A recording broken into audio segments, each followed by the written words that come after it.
बहुत समय पहले मीनापुर छोटे से गांव में ममता नाम की बहुत ही गरीब औरत अपने बेटे लोकेश के साथ एक छोटे से घर में रहती थी। ममता दूसरों के घरों में खाना बनाने का काम किया करती थी, जिससे घर का गुजारा होता था।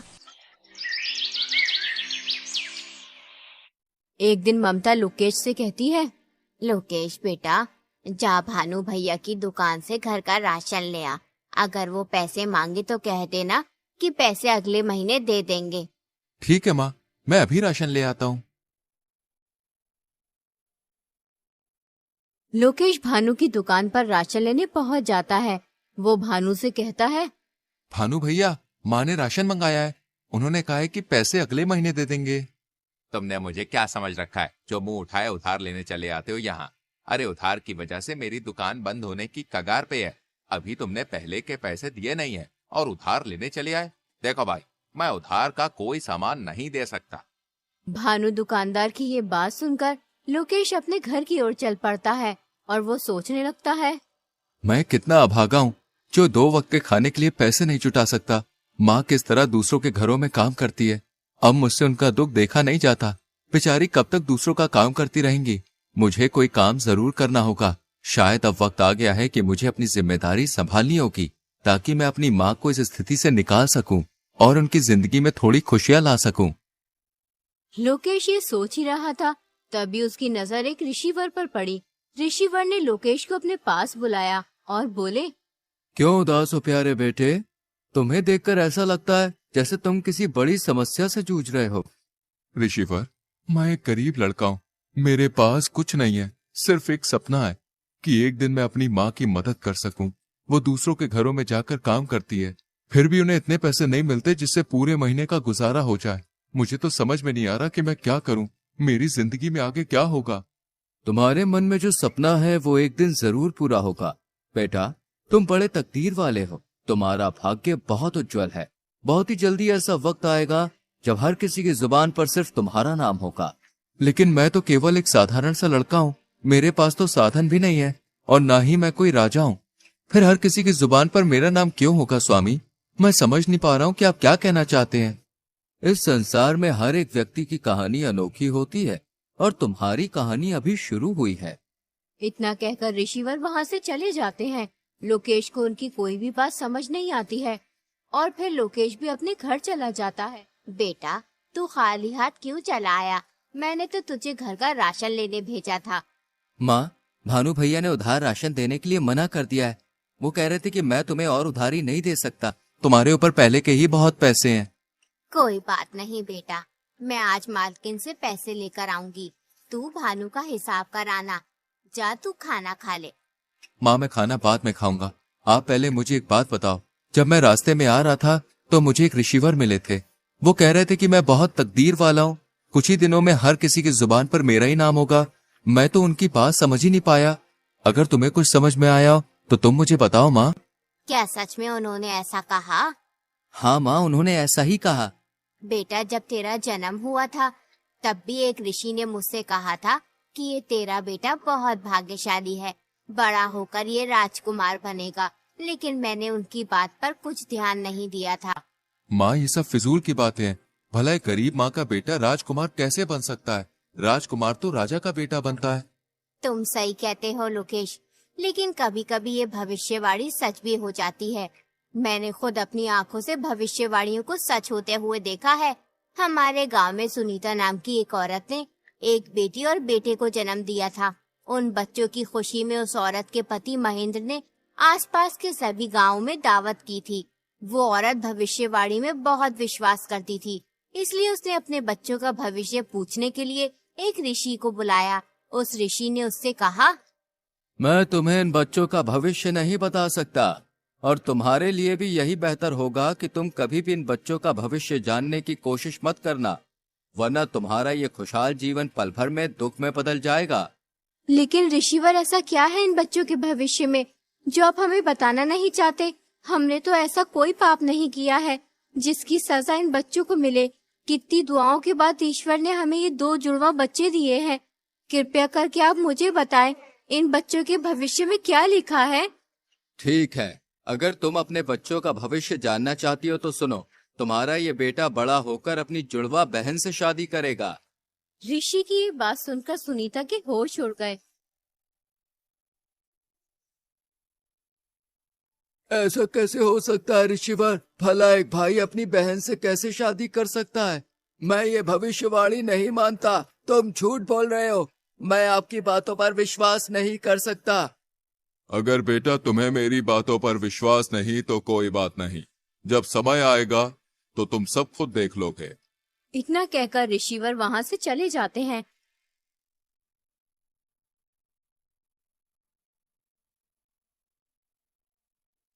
फिर सुनीता अपने पति से कहती है, नहीं, ये तो असंभव है।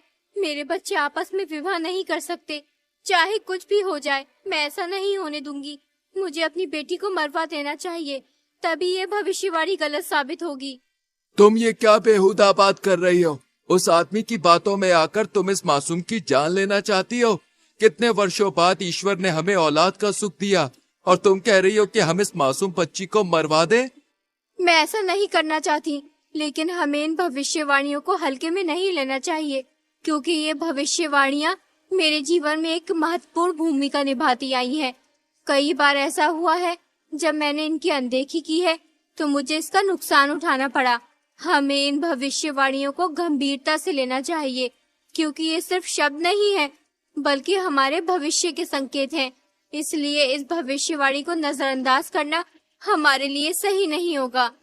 देखो सुनीता, हमें समझदारी से सोच समझकर ही कोई कदम उठाना चाहिए। बताओ, अब हमें क्या करना होगा?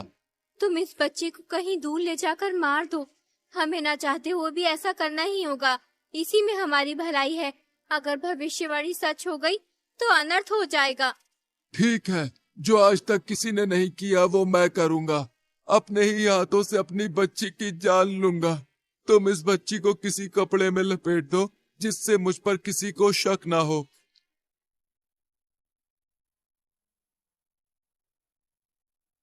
वो आदमी उस बच्ची को एक ऊंची पहाड़ी पर ले जाता है और फिर उसे पहाड़ी से नीचे फेंक देता है, लेकिन वो बच्ची किसी तरह बच जाती है।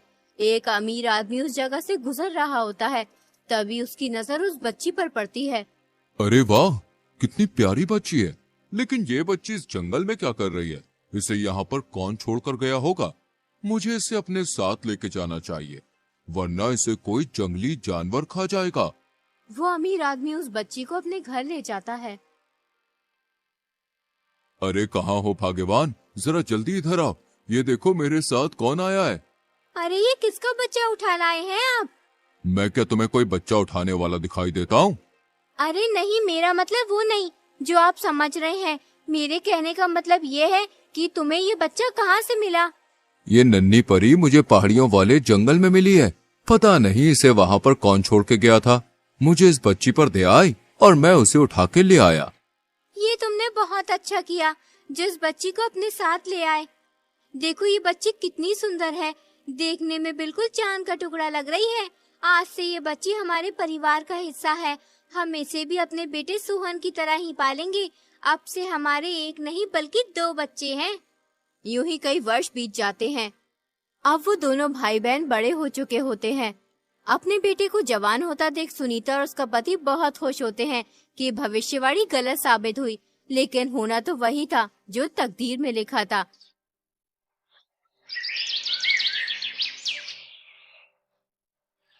एक दिन सुनीता का लड़का किसी काम से बाहर कहीं दूर जा रहा होता है। तभी रास्ते में उसकी नजर अमीर आदमी की बेटी पर पड़ती है। उसे देखकर वो सब कुछ भूल जाता है।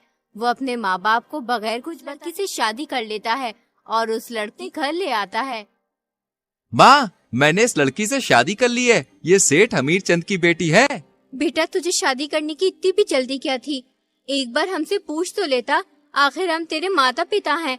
हमने तुझे पाल पोस कर इतना बड़ा किया है, इसलिए हमारा भी हक बनता है कि तेरे सुख दुख में साथ रहें। अरे भाग्यवान, तो बात लेकर बैठ गई हो। अरे हमें तो खुश होना चाहिए। हमारे बेटे की खुशी में ही तो हमारी खुशी है।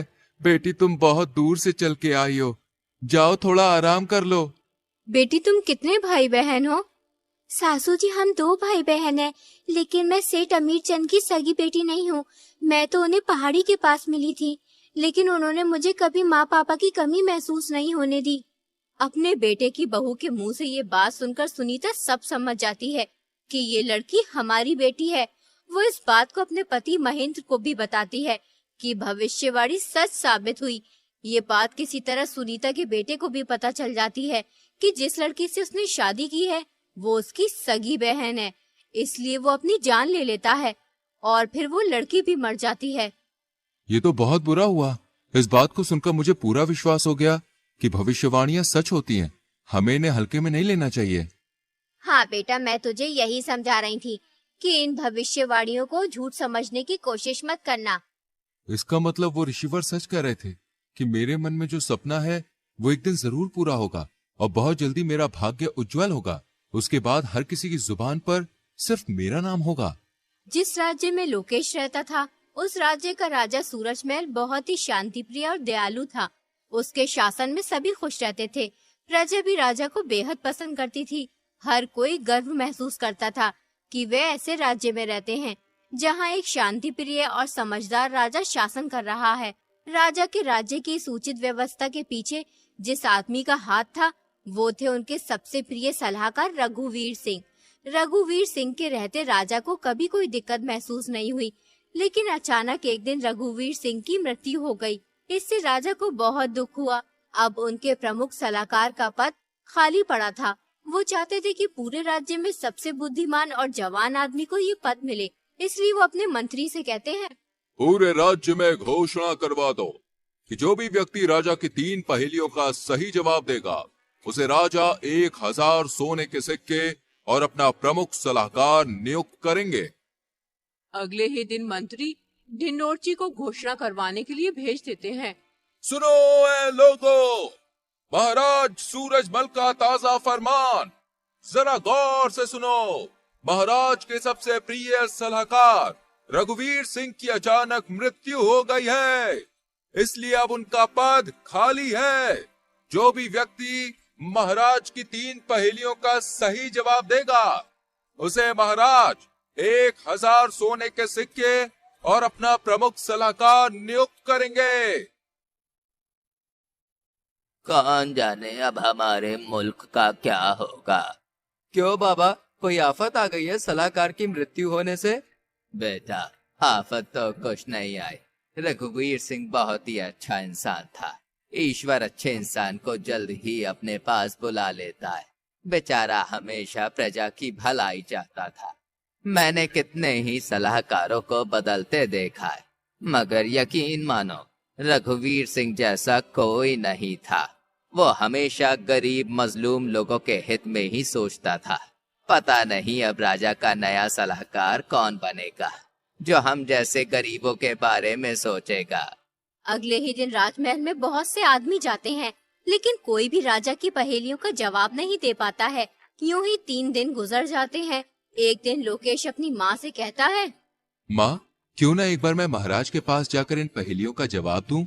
बेटा, राजा हर बार पहेली बदल कर पूछता है। अभी तक कोई भी तीनों पहेलियों का सही जवाब नहीं दे पाया है। बहुत से अक्लमंद लोगों ने पहेलियों का जवाब देना चाहा, लेकिन हर कोई नाकाम रहा।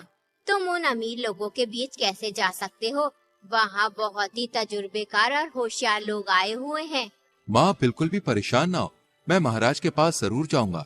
सोचो, अगर मैंने पहेलियों के जवाब दे दिए तो 1000 सोने के सिक्के मिलेंगे।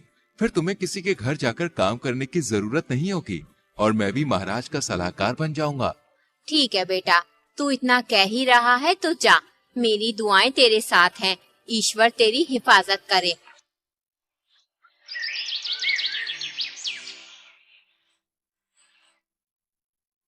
अगले दिन लोकेश राजमहल पहुंच जाता है। महाराज उससे पूछते हैं, तुम यहाँ किस लिए आए हो? महाराज, मैं यहाँ आपकी पहेलियों का जवाब देने आया हूँ। अभी तक कोई भी मेरी पहेलियों का जवाब दे नहीं पाया। तुम समझदार लगते हो, जवान भी हो, शायद तुम मेरी पहेलियों का जवाब दे सकते हो।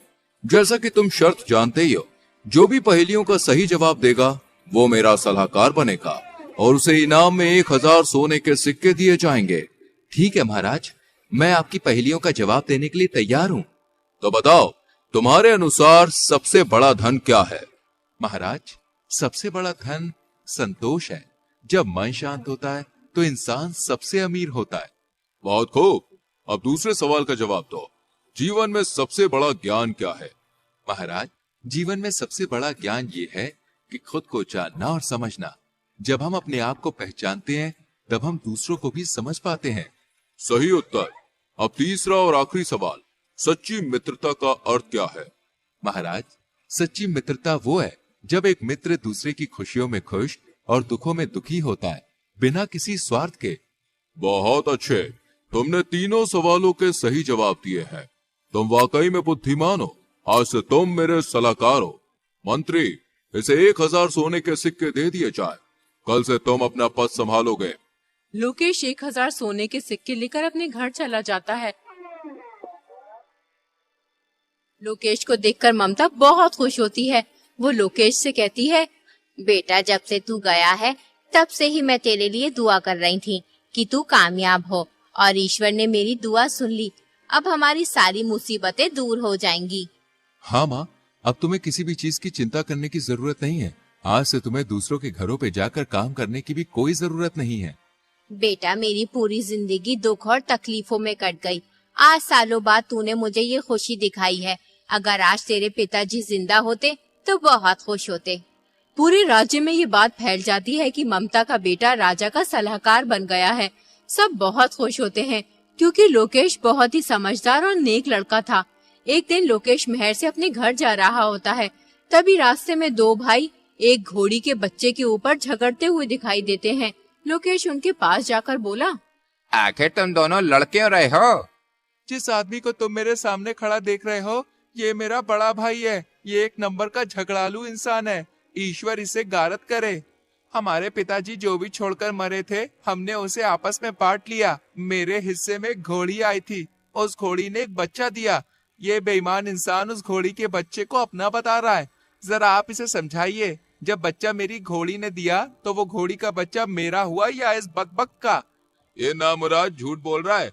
सालों से ये अपनी घोड़ी को मेरी जगह में बांधता हुआ आ रहा है और इसकी घोड़ी ने बच्चा मेरी जमीन पर दिया है, इसलिए वो घोड़ी का बच्चा मेरा हुआ। जो चीज जिसकी जमीन पर पैदा होती है वो उसी की हो जाती है।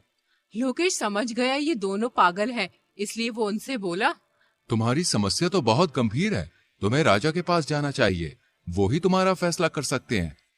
तुम सही कह रहे हो, हमें राजा के पास जाना चाहिए, वरना ये झगड़ालू इंसान कुछ उल्टा सीधा न कर बैठे। अगले दिन दोनों भाई राजा के पास पहुंच जाते हैं और राजा को अपनी सारी बात बताते हैं। राजा लोकेश से कहते हैं, इस समस्या का हल तुम करो लोकेश। वो दोनों भाई लोकेश को पहचान लेते हैं, लेकिन राजा के सामने उनकी बोलने की हिम्मत नहीं होती, इसलिए वो चुपचाप खड़े रहते हैं। देखो, जगह से घोड़ी और बच्चे का कुछ भी लेना देना नहीं है। जिसकी घोड़ी है बच्चा भी उसी का है, लेकिन तुम्हें अपने बड़े भाई की जगह में घोड़ी बांधने का हर्जाना देना होगा। तुम्हें उसे एक सोने का सिक्का देना होगा। दोनों भाई लोकेश का फैसला सुनकर खुशी खुशी अपने घर चले जाते हैं।